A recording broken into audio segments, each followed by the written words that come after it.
पर नहीं गया, मन में था मर नहीं गया, तो भी सती में आ गए। तीसरा नंबर की स्त्री हुए। आज चौथे नंबर के क्या हुए?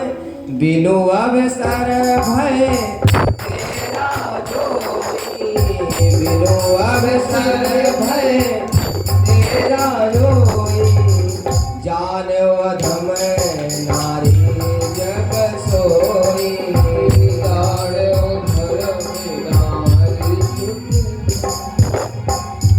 चौथे नंबर के हुए कि जो है उनको मन में विचार बिल्कुल गलत करने का है, चल रहा है प्लानिंग मन में, डेट तारीख सब दे दिया गया है कि इतने टाइम पर इतनी निर्धारित समय पर हम एक करने वाले हैं, और उसी समय उनके माँ बाप ने विवाह कर दिए, उस बच्ची को विवाह कर दिए तो वह बच गई, फिर गलत रास्ता पर नहीं गई, फिर अपने पति के साथ ही जीवन बिताने लगी, तो वह भी सती में आ जाएगी। पर विवाह के उपरांत भी अगर भटक रही है कोई, अगर बहन कोई महिला, तो क्या है?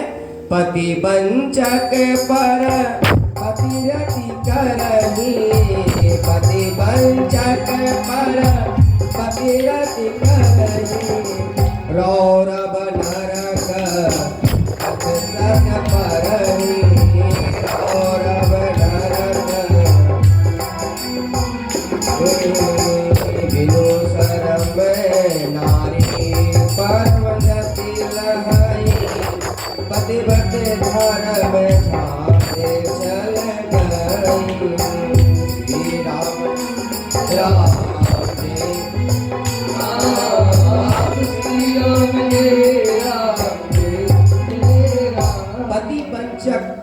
पर पतिरति करें। पति बाहर विदेश गए हुए कमाने के लिए किसी काम कर, और उसका दुरुपयोग पत्नी कर रही है, पति के ना पास में पाकर प्राय पुरुषों के साथ गलत संबंध बना रही है, तो उसको रौरव नरक निर्धारित है, और वो जवानी में ही विधवा हो जाती है। ये रामचरितमानस में है। तो इसलिए एक स्त्री के लिए पति से बड़ा कुछ नहीं है, पति ही उनके लिए सब कुछ होता है। यहाँ तक देवता भी नहीं है, और देवता को तुम पूजो या नहीं पूजो कोई बात नहीं है, माता पिता को मानो या ना मानो, क्योंकि विवाह के बाद तुम्हारे सब कुछ पति ही है। इसलिए पति यहाँ तक, इसलिए मर्यादा में रहना चाहिए। तो हम स्थिति देखते हैं क्या, हम अपने आज जो है प्राय पुरुषों को भाई के रूप में नहीं देख रहे हैं, पिता के रूप में नहीं देख रहे हैं, पुत्र के रूप में नहीं देख रहे हैं। विचार उल्टा हो चुका है। पर पहले की जो माँ बहनें होती थी वो मर्यादा में रहती थी। हमारी गांव के जो माँ बहनें होती आज भी हैं, हिमाचल जनकपुर में जाते हैं तो उधर जनकपुर क्षेत्र में जाते हैं तो वहाँ के आज भी माँ बहनें घूंघट करके फसल काटती हैं। हालांकि उम्र मेरी कम है, ये सब बात नहीं बोलनी चाहिए, मगर आपने कहा तो रामचरितमानस के अनुकूल बोला है ना। अगर कोई रामचरितमानस को जानने वाले हैं तो बात को खंडन नहीं करेंगे, क्योंकि उम्र पर ही सब कुछ शोभा देता है, मगर कभी कभी उम्र कम है बोल अधिक देता है। क्योंकि मेरे आप सभी माँ बहन हैं, और तो हाँ मैंने देखा है पहले भी माँ बहन जो होती थी घूंघट में रहती थी, आज भी किसी से बात करती हैं तो घूंघट करके बात करती हैं।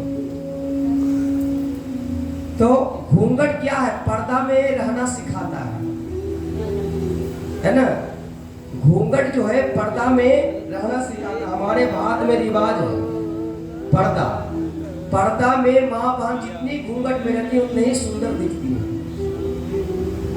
जब माँ बहनें साड़ी पहनती हैं और साड़ी पहनने के बाद माथे पर घूंघट कर लेती हैं तो बहुत सुंदर लगती हैं, देवी माँ के रूप में लगती है। तो आप माथा खुले घूम रही हैं तो फिर उनका स्वरूप फिर अलग हो जाता है। पर इसीलिए पर्दा में रहना चाहिए।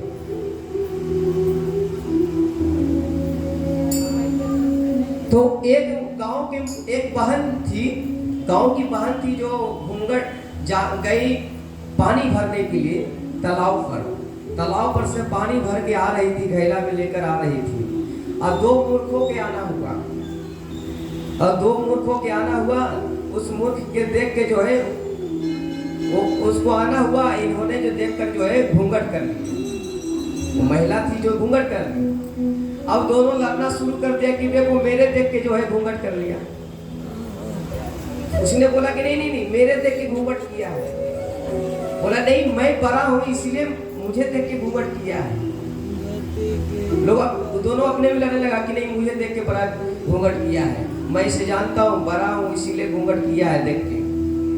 बोला कि इस घूंघट किसके वजह से किया, मैं उसी से पूछ लेता हूँ, चलो पूछ लेते हैं। उसने पूछा, बहन तुम बताओ किसके वजह से तुम घूंघट की हो। बहन कहती है कि ना हम तुम्हारे वजह से घूंघट किए, ना हम इसके वजह से घूंघट किए। हम जो है अपनी संस्कारों की वजह से घूंघट किए हैं, हम अपने धर्म की वजह से घूंघट किए हैं। रामायण कितनी अच्छी बात लिखती है, सिखाती है ना कि माताएं कितनों श्रृंगार कर लें, पूरा सोना लाद ले, पर जब तक वस्त्र ना पहने तब तक सुंदर नहीं दिख सकती है। माताएं पहने वस्त्र पहनती हैं तभी सुंदर दिखती हैं, है ना। इसलिए माँ बहने का जो जितना पूरा अंग ढका हुआ में सुंदर लगती है, उतना कम वस्त्रों में थोड़े आजकल के तो नए वो हो गया कि जितना कम वस्त्र पहनते हैं अंग प्रदर्शन ज्यादा करते हैं और उसी को लोग मॉडल समझते हैं। नहीं, मॉडल तो आप अच्छे वस्त्र भी पहन के दिख सकते हैं, अच्छे साड़ी पहन के भी दिख सकते हैं। मर्यादा होती है। जब पूरे शरीर ढक के आप चलेंगे